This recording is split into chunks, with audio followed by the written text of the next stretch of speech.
oportunidad tenemos como entrevistado a don Víctor Burgos. Buenas tardes, Víctor. Buenas tardes, gracias Marcelo. por venir, gracias por su tiempo. Don Víctor es profesor de música. Profesor de educación musical. De musical, vecino de Purranque, desde luego. Familia, miembro de una de las familias más antiguas de Purranque, fundadoras de Purranque, desde luego. Bueno, aficionado y estudioso de la historia local, ¿no? Así sí. Hace mucho tiempo que, yo diría desde que soy chico, siempre me interesaron los papeles, me interesó un poco la historia, sin saber a lo que iba a llegar a interpretar siendo adulto, ¿entiendes? Pero era por curiosidad que me llamaron la atención siempre cartas, papeles que estaban en un escritorio, y de a poco fui adquiriendo conocimiento, sobre todo de cómo se fue haciendo Purranque, ¿me entiendes? Y además escuchando historias de Tomás Burgos, claro, escuchando su abuelo, ¿no? Claro, de mi abuelo, escuchando historias de mis antepasados, en este caso escuchando historias de mi padre y de mis tíos, porque cuando Tomás Burgos falleció yo todavía no nacía. Es decir, este año, en el año 2020, se cumplen 75 años de su fallecimiento. Yo nací 9 años más tarde, así que no lo conocí. ¿Nació aquí en Purranque? Yo nací aquí en Purranque, sí. ¿En el antiguo hospital? En el antiguo hospital. El antiguo y legendario hospital. Antiguo y legendario hospital, sí, realmente tiene una historia muy bonita. Mucha gente de la cual todavía está vigente acá en Purranque se atendieron en ese hospital, nacieron sus hijos, sus antepasados, vieron cómo se levantó esa institución también, que fue a puro ñeque prácticamente, y tiene una historia muy impresionante, muy bonita. Y cómo, aprovechemos la dinámica del tema, y ¿cómo explica usted que se haya dado ese tan llamativo fenómeno de haber concebido un proyecto de hospital para esta zona y de manera tan exitosa? Bueno, ¿cómo es posible? Cuando ya Purranque se había fundado prácticamente en los años venideros, aquí en Purranque hubo una institución muy exitosa que fue la Cruz Roja chilena. ¿Ya? En varios escritos de párrocos, porque me tocaba también ver la historia parroquial, uno de los párrocos comenta al obispado de Valdivia que la Cruz Roja de Purranque es la institución mejor organizada de la ciudad. ¿Ya? Es la mejor organizada. Bueno, además en una época en que todavía no había hospital, ¿no? Todavía no había hospital. Entonces, ¿qué pasaba? Los enfermos se atendían ahí, recibían atenciones sanitarias, y se enviaban los enfermos, cada día en la mañana se enviaban por tren a Osorno en camilla. Primero se atendían en la Cruz Roja, que ahí estaba prácticamente una especie de hospital de campaña, no sé. Y ahí se hizo una labor muy fructífera, muy señera, digamos, en la directiva de esa Cruz Roja, que fue la presidenta, la señora Berta Bunster. No sé si usted recuerda a la señora Berta Bunster, incluso tiene una calle aquí que se llama Berta Bunster. Y aparece firmando muchos documentos. Aparecen muchos documentos, ¿no? Entonces, así a través de los años, se atendían a los enfermos en la atención primaria aquí y se llevaban a Osorno después. Y en el año 43 aparece el doctor Hepp, ¿ya?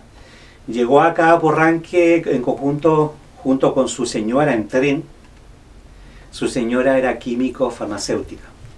Don Juan Hepp y señora llegaron a Purranque y empezaron a trabajar con la Cruz Roja, es decir, de la mano con la presidenta, que era la señora Berta Bunster, y atendía a los enfermos con los recursos que había. ¿Verdad?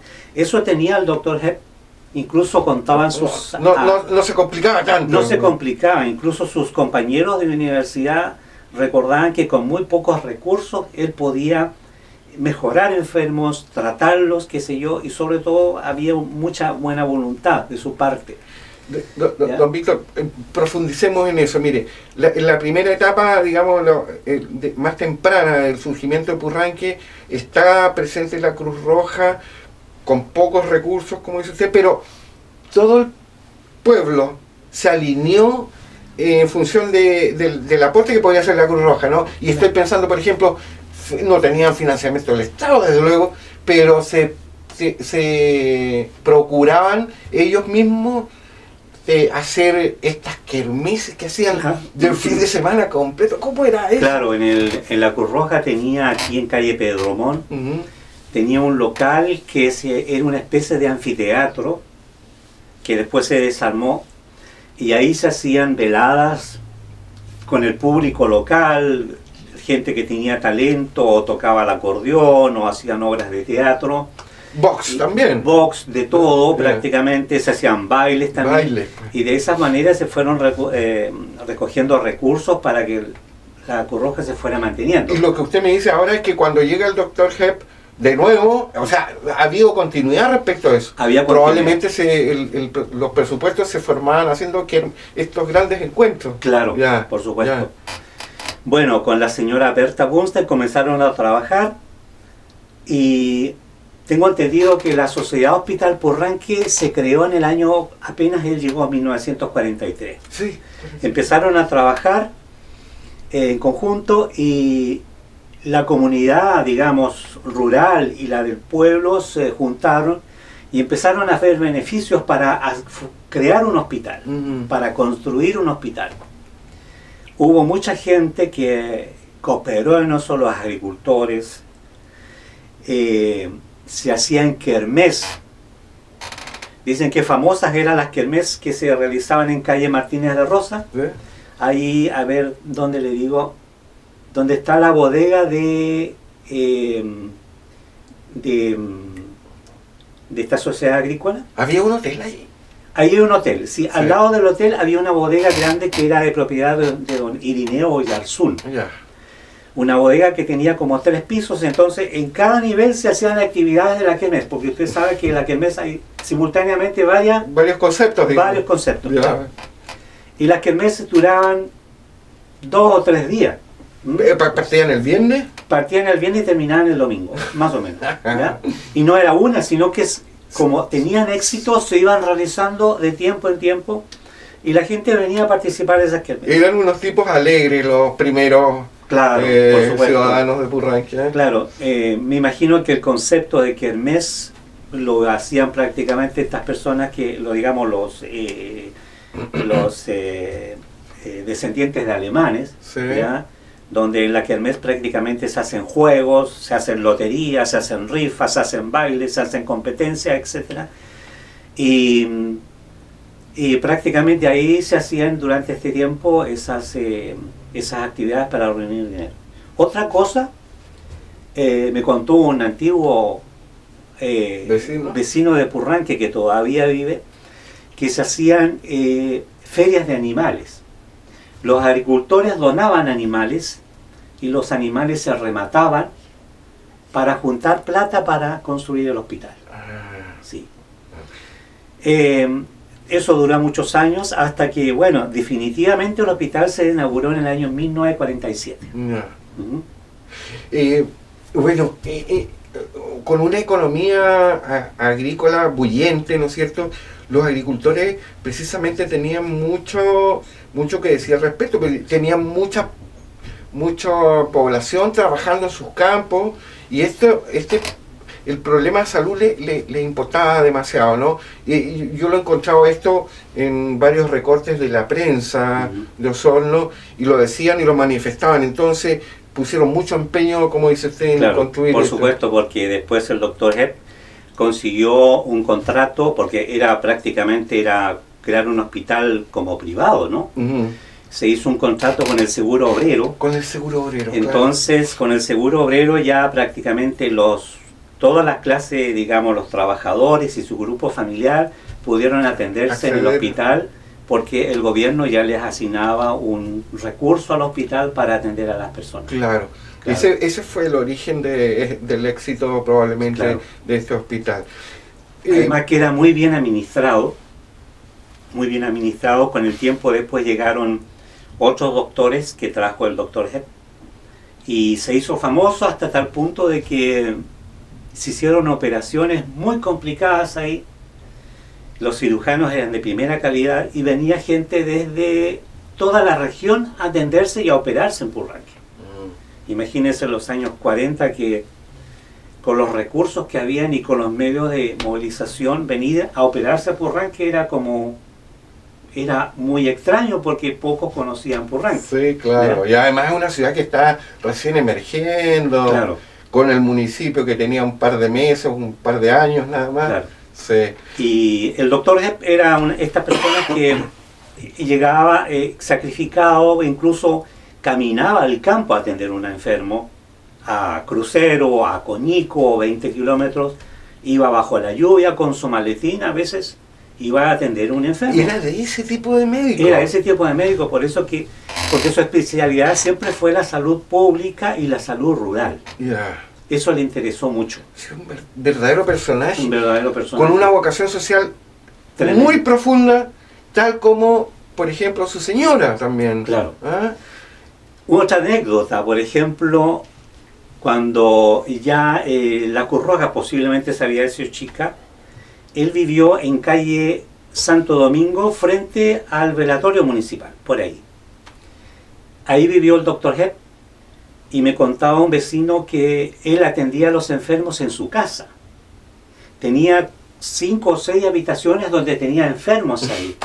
Entonces, antes que se inaugurara el hospital, y hasta que ya finalmente la señora le dijo que no más, porque ella no podía vivir prácticamente en un hospital, a pesar de que los dos eran apegados a la medicina, a la cosa sanitaria. A la cosa sanitaria. Pero imagínese, de ese tono, de ese sacrificio fue el doctor Hepp. Volvamos al inicio de todo esto. ¿Qué habrá pasado por la cabeza con su abuelo, digamos, y cuando decide encargar el plano urbano de Purranque a este ingeniero de ferrocarriles? Bueno, ¿Visionario? visionario. ¿Emprendedor? Sí. Emprendedor, sí, Sí. también. Él tuvo la idea de crear una ciudad porque, bueno, todos sabían que el tren iba a pasar por acá. Del plano le voy a contar, fue encargado un ingeniero de ferrocarriles. Sí. Que ¿Cómo se sale llama? De apellido, creo que era de apellido García, pero el nombre no me recuerdo. Y la otra persona que cooperó al ingeniero fue don Sinforoso Rosas Manzano. Don Sinforoso Rosas Manzano era el abuelo de una familia de acá de Purranque, de la familia Ríos. No. ¿Ya? No sé si usted conoce a don José Ríos, que todavía está vivo acá. No Don José conozco. Ríos tiene más o menos unos 70 años. El abuelo de él fue don Sinforoso Rosas Manzano, el que junto con el agrimensor prácticamente, o los dos eran agrimensores, planificaron todas las calles y las manzanas de Purranque. Y que bien lo hicieron, ¿eh? Con unas calles anchas. Con calles anchas de 20 metros de ancho, parece 20 mucho, metros, sí. sí. Y de tal modo que las esquinas también se pudiera ver hacia los costados. Los ochavos. Los famosos ochavos, sí, correcto. Sí. Hay una fotografía de eso, de los tres, donde está don Tomás y están los dos ingenieros. Hay ¿Sí? una fotografía. Sí, yo posiblemente la voy a recuperar alguna vez. Hay que restaurarla un poco, Ya. pero están ahí mirando un plano y están donde atrás hay puro monte. ¿Entiendes? Bueno, eso fue la idea de crear una ciudad. Eso lo tiene simplemente una persona que es visionaria, ¿no? Sí, notable. Oiga, y la avenida, la antigua entrada principal de Purranque, y con esos antejardines, ¿de quién fue esa idea? ¿Es original o es posterior, digamos? Eso es original. Los planos de la ciudad. Antejardines. Antejardines. Con Sí. 30 metros antejardines. Correcto. Era una entrada espectacular, ¿eh? Ujú. Correcto, sí. Y se habrán equivocado a instalar esta cosa de la electricidad allí, de la distribuidora. La distribuidora. ¿Sí o no? No, Ese terreno también lo donó don Tomás. Sí. Sí, lo donó a Endesa Ya, en esa época, Endesa, ya. sí, en esa época para que se instalara, para que pasara la electricidad por Purranque, porque también hay documentos donde él pide de que se electrifique la ciudad. Entonces, como necesitaban un terreno, él donó esa parte para que se instale ahí. Tanto terreno donado. Sí, Ambas escuelas, las originales, digamos. las originales. La de niñas y la de hombres, sí. El estadio. El estadio, El estadio. sí. La plaza. Bueno, ni hablar de la Cruz Roja. La Cruz Roja también. La Iglesia Católica. También la Iglesia Católica, sí. Y bueno, y perteneció a muchas instituciones también. A las instituciones que se crearon, que se fundaron, entre ellas prácticamente la Cruz Roja también. Le iba a hacer una anécdota. Sí, por favor. El tren empezó a correr en el año 1912. 1912. Y me contaba un vecino, un antiguo vecino de Purranque, que la junta de rieles se hizo entre Casma y Corte Alto. Ya. ¿Ya? Entre Casma y Corte Alto. La junta de rieles de Osorno y Puerto Montt. Claro. Y gran ceremonia. Gran ceremonia. Ya. Vino el presidente de la época, don Ramón Barros Luco, a la junta de rieles y todo, me imagino, a las autoridades de la zona, de acá de Purranque seguramente fueron, y se trajo, dicen, un clavo de oro para inaugurar la junta de rieles. Pero lo divertido es que el clavo sirvió para la ceremonia, terminó la ceremonia y se lo llevaron. ¿Ya? Eso fue en el año 1913, me parece mucho. Sí, al comienzo del año 1913 me contaba que ocurrió esto. Y vino el presidente de Chile en esa época. Claro.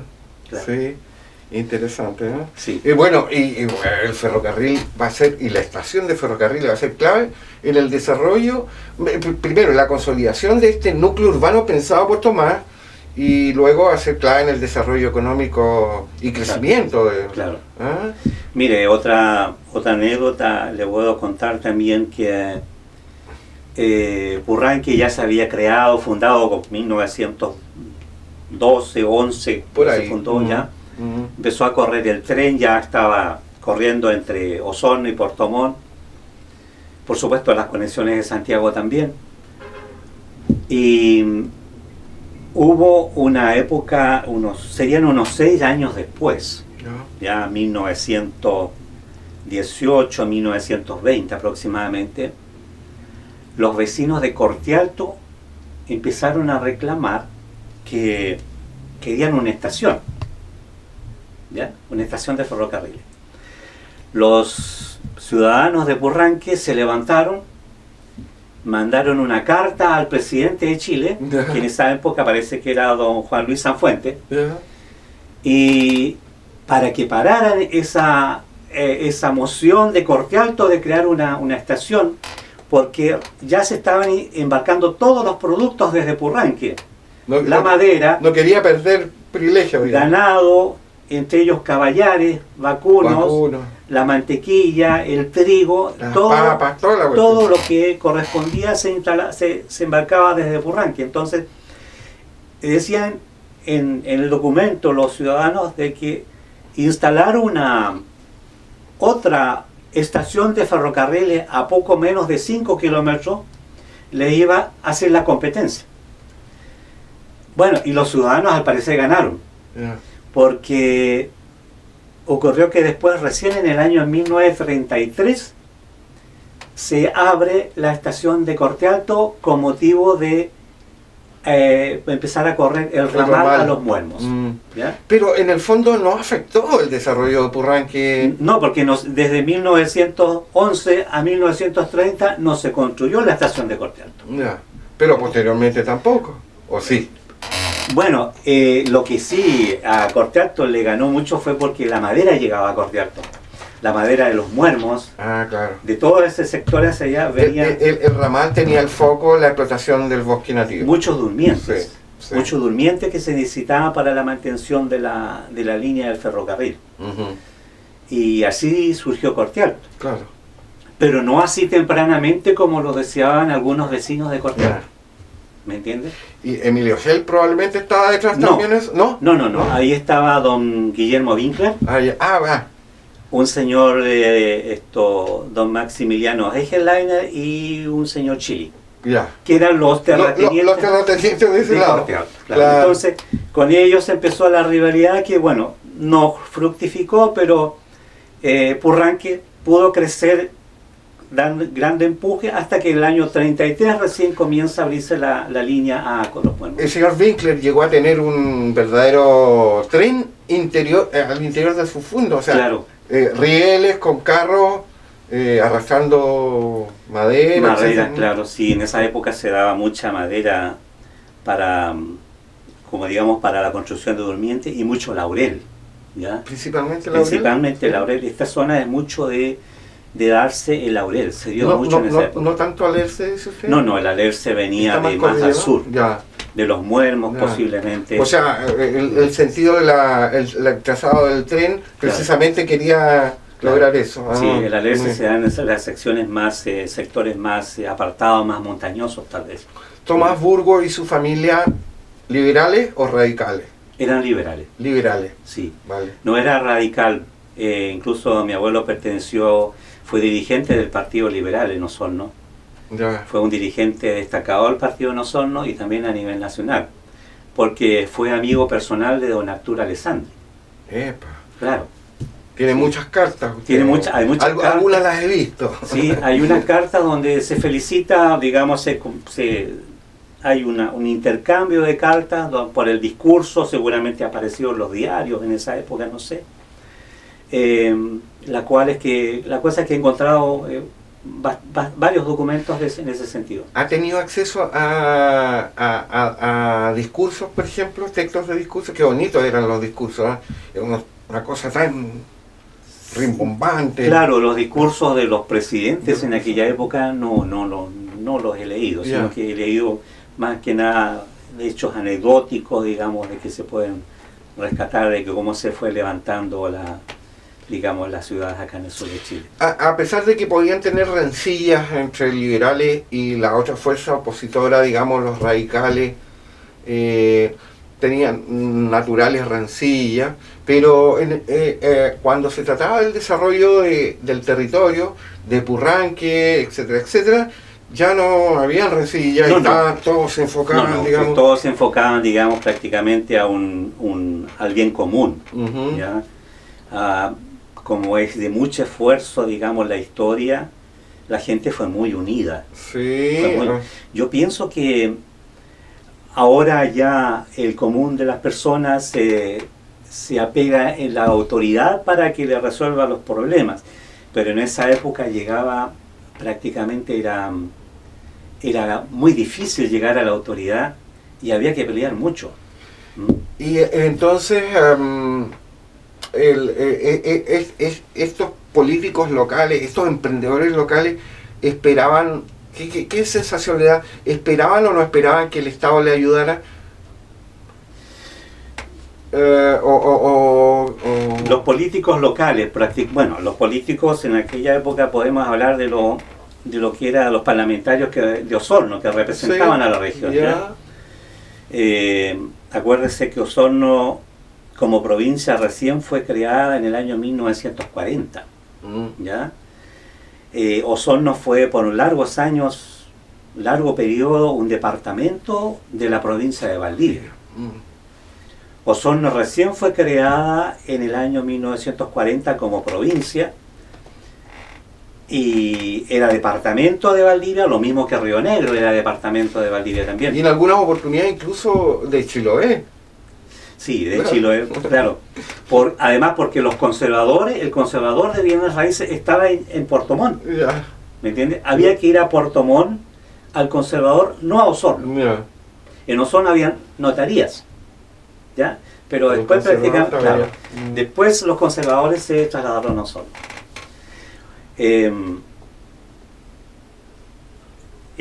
Usted sabe que Tomás Burgo comenzó a hacer gestiones para que Purranque se declarara comuna en los años 20.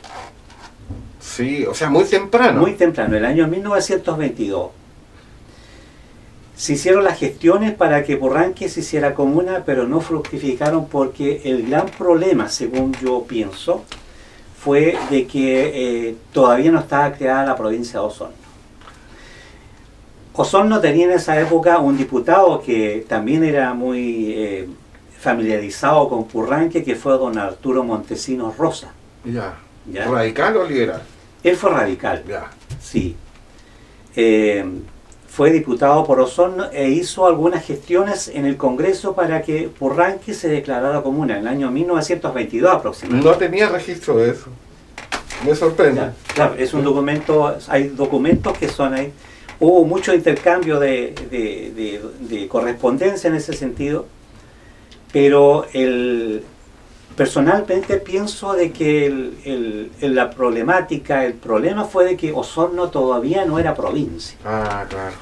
Recién hasta el año 1940. Por eso que don Emilio Helt, que ya era, digamos, regidor por Río Negro, por otro departamento, aprovechó la coyuntura de que se estaba creando recién en el año 1939-40 la provincia de Osorno, aprovechó la coyuntura y metió el tema, digamos. metió el tema de Purranque, Bien. cosa que se había perdido 20 años antes. Ah, claro. ¿Me entiendes? Bien, Eso es, claro, sí, así fue. sí.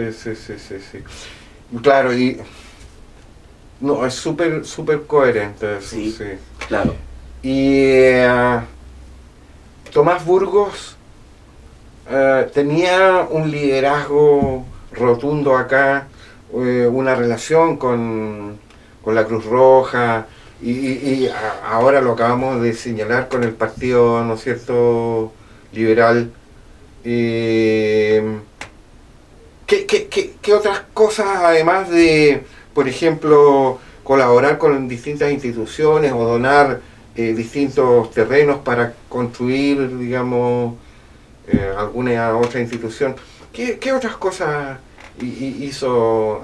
Cuéntenos alguna anécdota o alguna cosa que no se haya dicho. Bueno,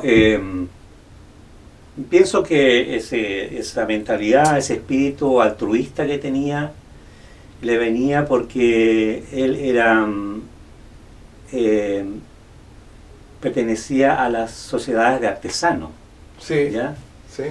Esto era el mutualismo. Era mutualista. Claro, mutualista, eso se refiere, las personas que no lo entienden, es la asistencia y ayuda recíproca de personas. Más dado, fíjese, en esta ala de los radicales y toda esta cuestión, es raro en los liberales, ¿o no? Pero el mutualismo es mucho más antes, porque nació en el año 1890 aproximadamente, sí, claro. Cuando no había partido radical, ¿entiendes? Ya. Entonces, es una idea francesa, digamos, Uh-huh. que venía de Francia, el mutualismo. El mutualismo fue muy fuerte aquí en la zona de Osorno, ¿ya? ¿Por qué? No habían sindicatos, ¿me entiendes? No habían sindicatos de trabajadores, no había protección por el obrero, ¿me entiendes? Y algunos oficios, y los probablemente. oficios prácticamente. Entonces, el mutualismo comenzó a reunir estos sindicatos de trabajadores, los mueblistas, por ejemplo, los rienderos o zapateros. Por eso que se llama, era la sociedad Unión de Artesanos. Reunía a todos los artesanos de una comunidad cercana para que entre ellos hubiera una asistencia recíproca. Educación. Educación recíproca, salud y también económica. Sí, ya. Claro. O sea, en términos como de asistencialidad, o sea, Sí. pensiones, digamos. Claro. Sí, para Sí. la jubilación. Y Para todo las eso. jubilaciones, Ya. qué sé yo, para compra de materiales, herramientas, etc. Entonces, él tenía mucho apego al mutualismo, de la cual en Osorno fue presidente por casi 40 años, de la Sociedad Unión de Artesanos. De algún modo, él se fue de Purranque motivado por esa vocación, o decidió hacerlo por otras razones. No, él nunca se fue de Purranque. Ah, no se fue No, de no, Purranque. no, nunca se fue de Purranque. Prácticamente estuvo acá en Purranque, tenía una residencia aquí en Purranque y en Osorno. Doble residencia. Claro, entonces por el tren se viajaba en la tarde y se regresaba en la mañana. ¿Entiendes? O a veces estaba una semana en Purranque y otra semana en Osorno. Vaya, vaya. Claro, no, nunca abandonó Purranque. Yo me corrijo entonces. La casa habitación de don Tomás estaba en la calle del mismo nombre, ¿Ya? donde está ubicada hoy día la iglesia La Palmera. Ya. Hay una iglesia evangélica ahí, Sí. ¿ya? Y que afuera tiene una palmera, por eso se llama la iglesia La Palmera. Ahí estaba la casa de don Tomás. Ya. Era una casa antigua, grande, con corredor, ¿ya? Que cayó para el terremoto de 1960. ¿Ya? Pero ahí vivió él con su señora, con los hijos también, y al mismo tiempo tenían una casa habitación en Osorno, en calle Martínez de Rosa. Ya. Claro. Así que él hacía este movimiento entre Osorno y Purranque, estaba en las dos partes. Vale. Y además que se había gestionado ya a principios del siglo pasado la extensión de la línea telefónica. Ajá. Entonces el teléfono, había ya una central telefónica en Purranque y con eso se comunicaban fácilmente de aquí a Osorno. Sí. Además debía haber sido muy agradable el viaje en tren, ¿no? Me imagino, muy cómodo. sí, muy cómodo, y por supuesto era una cosa habitual de que los pasajeros se embarcaban de Purranque temprano en la mañana y regresaban en la tarde. Claro. Y después hubo dos posibilidades, porque al mismo tiempo venía el tren de Puerto Montt y después el tren que iba a Los Muertos. Ajá. ¿Y dónde hacían cambio? Ahí en Corte Alto. Corte Alto. En Corte Estaba todo planificado para eso. Claro, en Corte Alto estaba la tornamesa, ya, donde daba vuelta la máquina. ¿Y existe todavía esa tornamesa ahí? Me da la impresión de que todavía está la instalación ahí. Ya. Sí, todavía está la instalación. Claro, porque necesitaban la tornamesa también para hacer ingresar al ramal, ¿o no? Claro, Ya, claro, no para que la máquina dé vuelta. de vuelta. Ya, Claro, dale. sí. A veces la máquina se quedaba en Corte Alto, otra máquina la tomaba a Los Muermos o a Puerto Montt, depende. Pero todas las maquinarias tenían que ir a dar vuelta, los trenes de vuelta a Corte Alto y de ahí regresan. Ah. Ujú. Oye, desde el punto de vista social, ¿encuentra usted que este flujo de inmigrantes que caracteriza, digamos, a Purranque, lo ha hecho bien, mal? ¿Cómo lo evalúa usted? Bueno, todo el tipo de inmigrantes que llegaron a Purranque fueron gente de mucho trabajo, de mucho tesón. Me refiero a la colonia árabe, Sí, claro. sí, la colonia alemana también, Algunos franceses también llegaron acá, y todos ayudaron al surgimiento de esta ciudad, Ujú. todos. En la colonia árabe, primero llegó a Osorno y hubo un tiempo en que se atascó prácticamente de poblar Purranque, ¿ya? Entonces, ¿qué pasó? Don Tomás hizo gestiones con la colonia árabe de Osorno Ya. y se trajeron inmigrantes árabes sirios que no llegaron a Osorno, sino que llegaron a Purranque. Ah, ¿Ya? y eso para no provocarle una presión sobre Osorno. No, ¿O no? digamos para que surgiera el comercio acá. Se da cuenta, incluso se instalaron en lugares estratégicos que fueron las esquinas de las manzanas. Sí, claro. ¿Ya? Le dieron grandes facilidades para pagar el terreno de las esquinas, Ujú. ¿ya?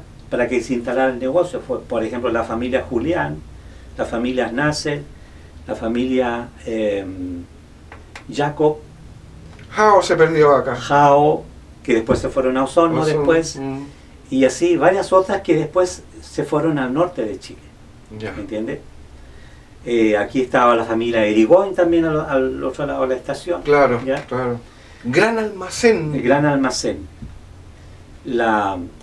Y digamos, todo lo que es el comercio hotelero también mucho, porque aquí hubo 2 o 3 hoteles importantes. Sí. Y hasta 4. Frente a la estación, sí. por ahí por calle Martínez de Rosa, en la esquina de Martínez de Rosa también con Eleuterio Ramírez, etcétera, porque la gente llegaba a alojar, ¿me entiendes?, a hacer negocios, a la feria ganadera también. Ahí entre Dioses, ¿lo mencionó? El Hotel Maragaño. Maragaño, Claro, exactamente. ese fue el Hotel Maragaño, sí. Habían varios hoteles. Se transaban comercio de animales en la feria Nanich, que estaba en calle Arturo Prat. Así, La Feria Nanich. Feria Nanich, sí, así se llamaba.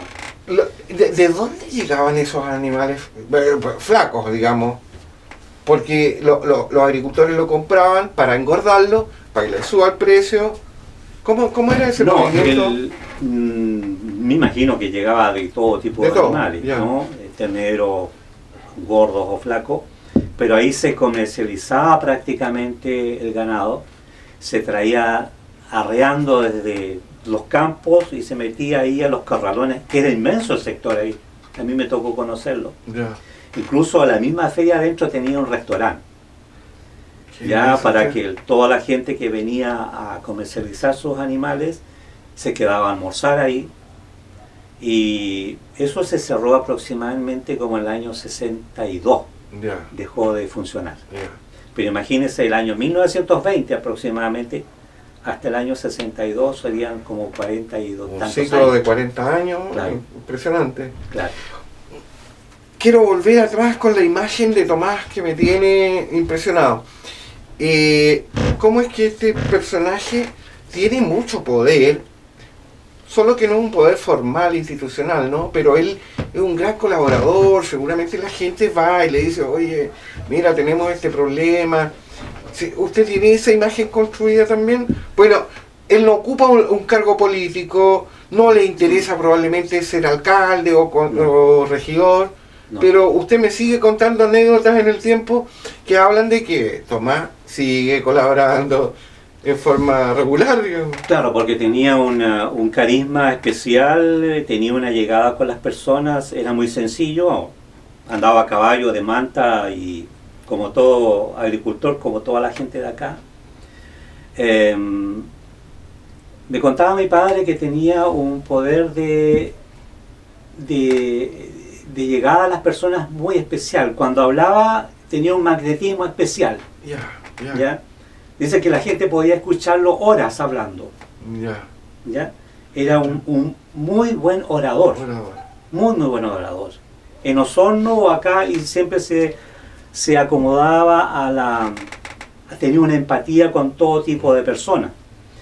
Eso le ayudó mucho también porque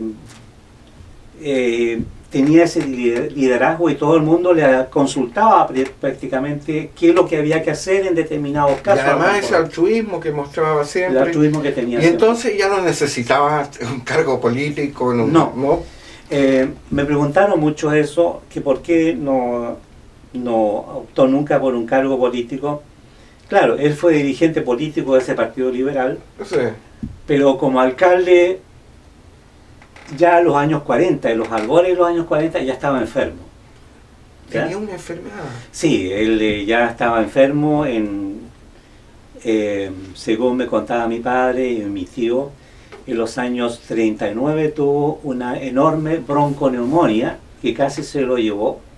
Estuvo hospitalizado casi 2 meses en el hospital de Osorno, Ya. ¿verdad? Que finalmente se pudo recuperar Ya. de bronconeumonía.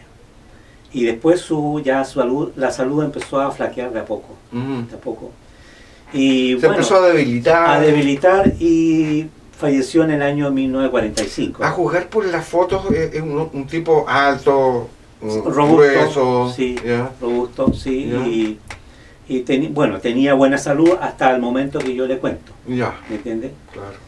Y falleció en Valdivia, sí. Ya. Sí, falleció en Valdivia en el año 1945. Falleció de un cáncer a la próstata. Ya. Claro. Y de ahí fue traído a Osorno para su sepultación. Se hizo el Me contaba la gente que concurrió muchas personas de Purranque. ¿Se despobló Purranque, más o a menos? despedirlo Sí. A Osorno, sí. Pues era una figura indiscutible Claro. a nivel local. Claro. No quedó sepultado acá en Purranque porque su padre tenía ya un nicho en el cementerio general, el cementerio católico de Osorno. De Osorno. Claro, ahí hay un nicho de, digamos, familiar, una bóveda familiar. Y quedó sepultado ahí. Bueno, y después ya sus hijos. Su papá, ¿cómo se llama? Mi papá, mira, Tomás Burgos tuvo 3 hijos. Ya. Tuvo 4 en realidad, Ya, puros hombres. ya.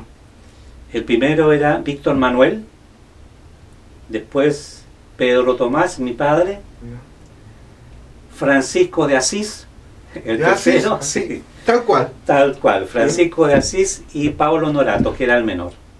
¿Se podría decir entonces que era un hombre profundamente religioso? Yo creo que sí, porque eso lo heredó de la educación franciscana que tuvo, Ya. ¿ya? Porque los primeros años se educó con los franciscanos, Ajá. claro, Ya. de ahí viene el Asís. Claro, claro. Bueno, tuvo 4 hijos, pero el Francisco de Asís lamentablemente falleció muy joven, de 28 años, Ah. claro, y quedaron los otros 3 hermanos. ¿Y Pedro Tomás vivía acá en Purranque? Mi papá vivía acá en Purranque. ¿Eso? Mi papá teníamos un campo en Coñico. Ah, en Coñico. En Coñico, claro. Y de ahí viajaba mi padre, Pedro, y el tío Víctor Manuel, Ya. que tenía su campo acá en Purranque también y en Coñico también. El camino de Coñico tiene una tremenda historia. Una y- tremenda historia. Sí, y Emilio Jaldico peleó por la construcción de ese. De ese Él camino. tenía la visión de un territorio que conectaba Purranque, Corte Alto, más Puerto Octay y todo el entorno del lago Yanquihue. En torno al lago de Yanquihue, claro. Eso también me contaba un agricultor de que don Emilio fue una persona de mucho sacrificio, porque imagínense, me decía que desde Coñico se iba a caballo a Rionero a las reuniones. Así es, claro. Claro, con esos inviernos, con esos lodazales prácticamente, iba y volvía por amor al terruño, prácticamente a la misión que estaba haciendo. Y no era pagado. No.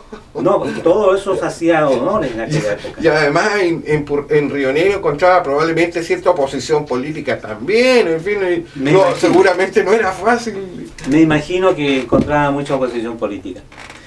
De mi padre le puedo contar que... Sí, por favor. Sí, mi padre estudió en Santiago, siendo joven se fue de Osorno, terminó en el Liceo de Hombres de Osorno. Primero la preparatoria prácticamente la hacían en un colegio que se llamaba el Liceo Alemán. Había en Osorno. Ah, ya. No era el colegio No, alemán. no era El ese. Liceo Alemán era un liceo que estaba dirigido por los padres del Verbo Divino, que eran alemanes, ¿ya? Que después, posteriormente, fue el Colegio San Mateo de Osorno, ¿ya? Estaba en esos mismos terrenos. Ya. Entonces ahí hizo la preparatoria y después en el Liceo de Hombres, el bachillerato, se fue a Santiago y estudió en la Escuela de Artes y Oficios, lo que hoy es la Universidad de Santiago. Sí, claro. Claro. Y un poco con la mentalidad de Tomás, probablemente esta cosa, ahí hay una cosa, un puente, digamos. Hay un puente, claro, no sé. Mi padre siempre se interesó mucho por la maquinaria agrícola. Ya. ¿Ya? Coleccionaba autos y al mismo tiempo era agricultor. Como agricultor no le fue muy bien, ¿me entiendes? Porque tenía la pasión por los autos y la mecánica agrícola y todo eso. Lo que yo me estaba acordando anoche, cuando vivíamos en Coñico, en los años 50, mi padre en la misma casa donde vivíamos creó una escuela. ¿Ya? ¿Qué me dice usted? Creó una escuela. ¿Por qué? Porque nosotros fuimos 6 hermanos Ya. y los 4 mayores que yo estaban en edad de ir a la escuela. Entonces el Preciosa Sangre o el San Gaspar, que en esa época todavía no estaba construyéndose, ¿dónde mando a mis hijos? Además que a una distancia Claro, respetable. Seguramente más de 10 kilómetros. Claro, en por ahí. Coinico, sí, más o menos unos 15, 15, 18 kilómetros, ah. no sé. Entonces, ¿qué pasó? Se contrató había una escuela, se creó una escuela unidocente en nuestra casa. ¿Qué tal? En un alero, ¿Ya? la casa era grande, había un corredor y allá habían 2 salas.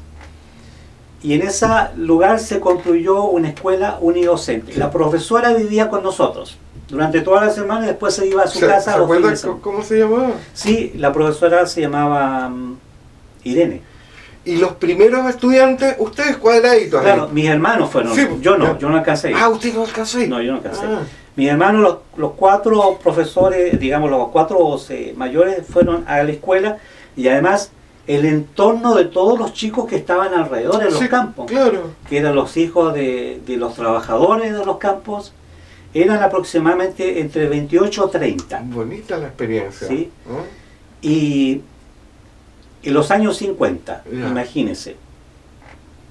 Me contaba mi padre que en el entorno creó un poco de desazón, de incomodidad, porque no querían todos los agricultores que los hijos de sus trabajadores pudieran aprender a leer o fueran a la escuela. Claro, que se educaran. Que digamos. se educaran, claro, Ujú. así era antiguamente. Sí, sí. Porque ¿Para qué? ¿Para qué queremos que el chico trabaje, no? Sí. Pero los niños fueron al colegio, como les quedaba cerca, Ujú. y era gratis. Y la escuela estaba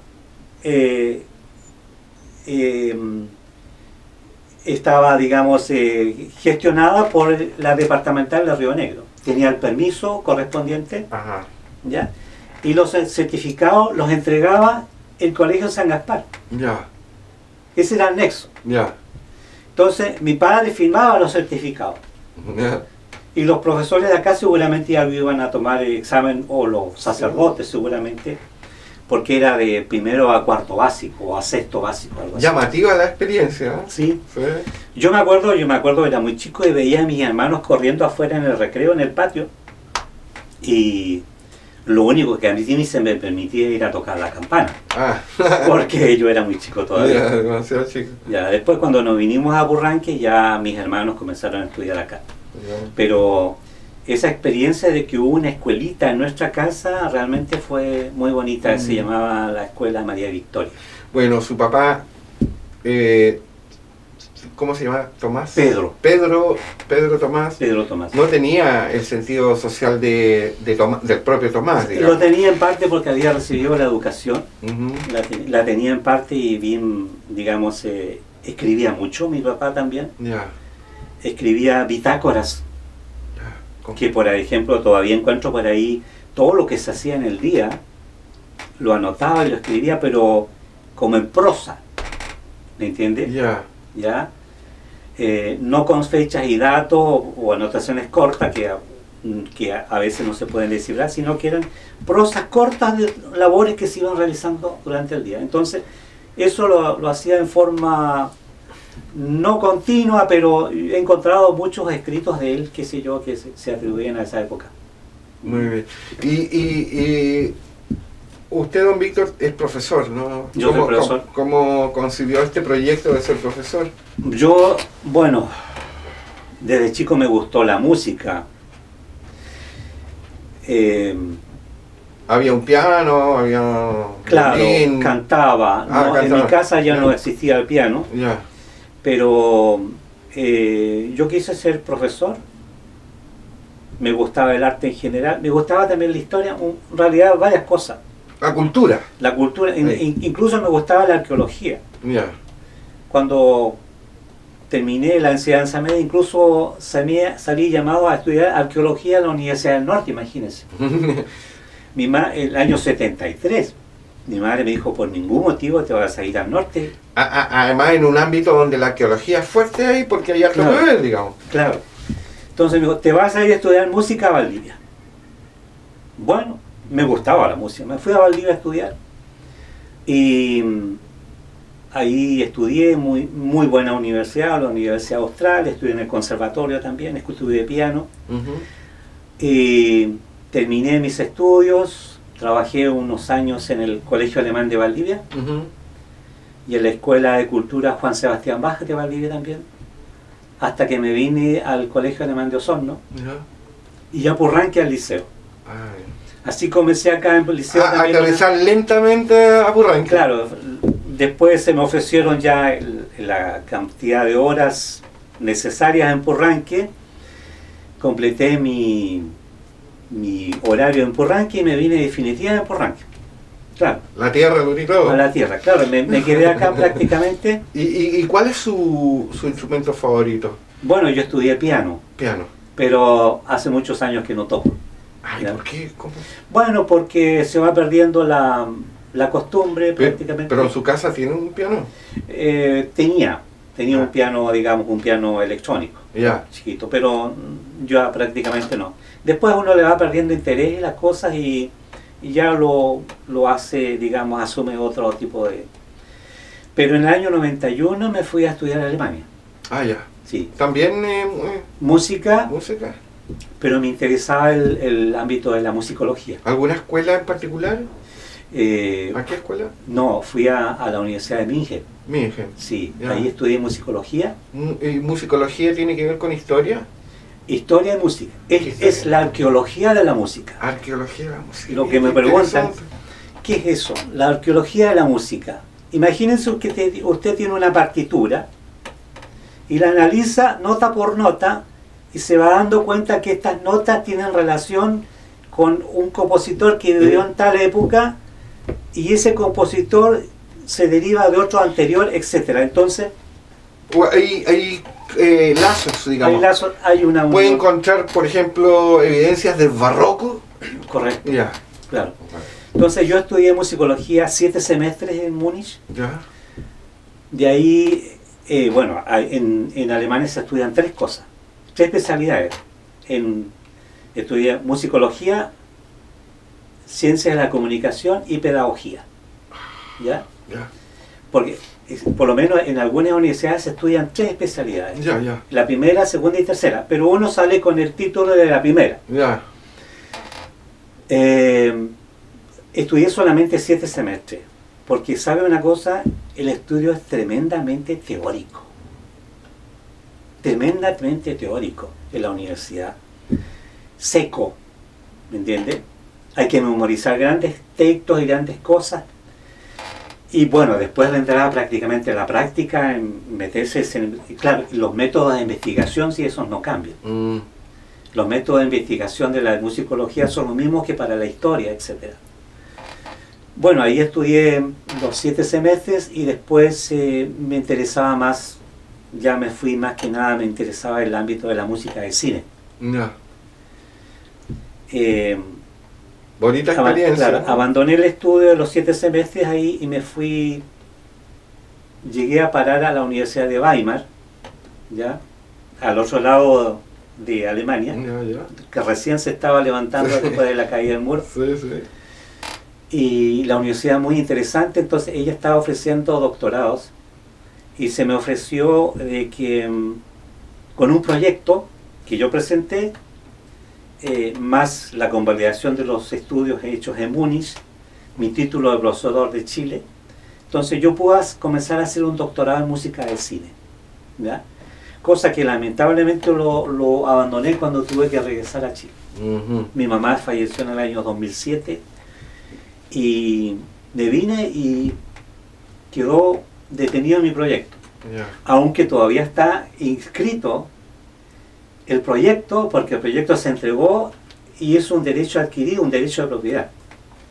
Todavía figura, digamos, todavía figura como candidato. Todavía figura como candidato. Muy bien. Pero yo creo que todavía, no, ya a estas alturas ya es muy tarde para terminarlo, pero fue una bonita experiencia. Sí, mira. Aprendí el idioma bien y regresando a Purranque, a mi tierra, me interesó por mis raíces, prácticamente de lo cual estamos hablando nosotros. Sí, claro, claro.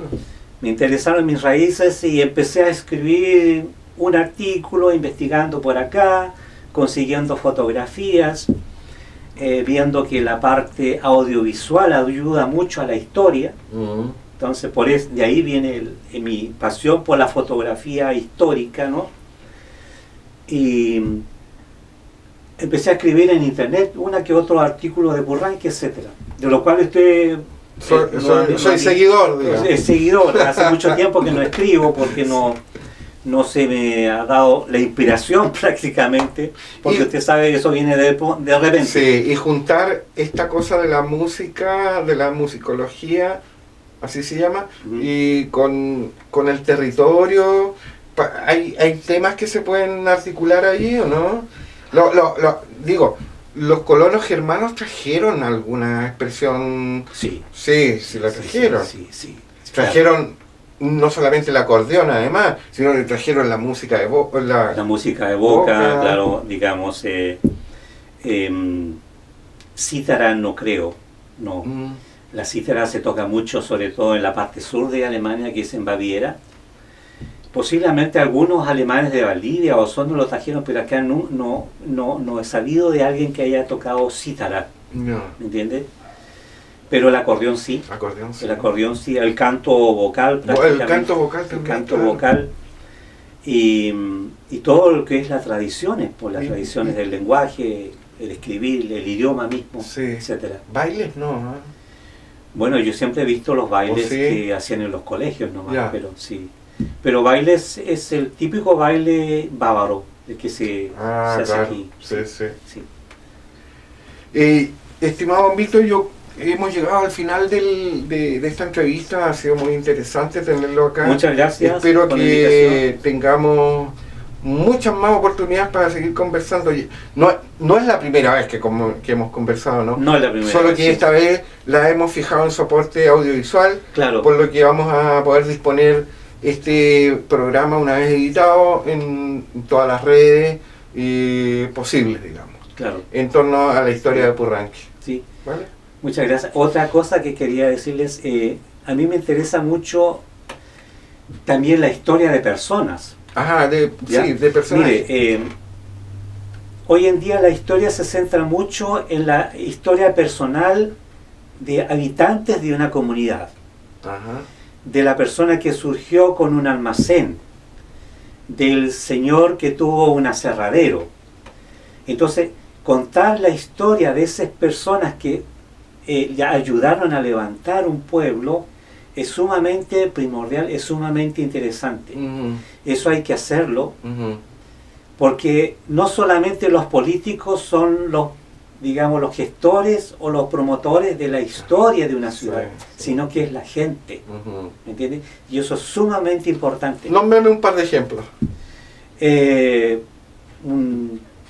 ¿Quién? Oficios importantes. Oficios importantes, por ejemplo, un zapatero. El herrero, el zapatero. Por ejemplo, una fábrica de sidra. Claro, un agricultor que se especializó simplemente por la ganadería o por la chicha de manzana, por ejemplo. Tenemos hartas vegas. Yo precisamente estoy terminando un libro del uso de la manzana y la chicha. Claro. Sí. Ah, qué bien. Y he tenido que ver la experiencia de Prams, que fue una de las más importantes, digamos, talleres. Muy bien. Ya pues, don Víctor, muchas gracias. Gracias a usted también, don Manuel.